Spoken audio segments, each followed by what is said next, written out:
Hi there, my name is John Phillips, and I'm really looking forward to presenting and discussing how organizations can make and save money with decentralized identity on the 20th of July with Benny Young.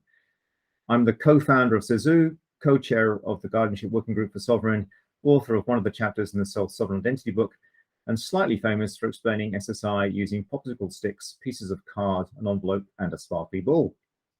For the last few years, I've dedicated my professional and much of my personal life to promoting better models of digital trust, and in particular, radically improving trust in digital interactions so we can benefit people, society, and the economy as a whole. Recently at SSI, we've had the chance to work on and explore the commercial models, benefits, and costs that can drive the business case for decentralized trust models. This is an essential topic for anyone interested in developing or using this technology.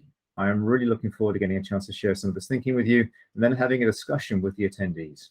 Thank you and see you then.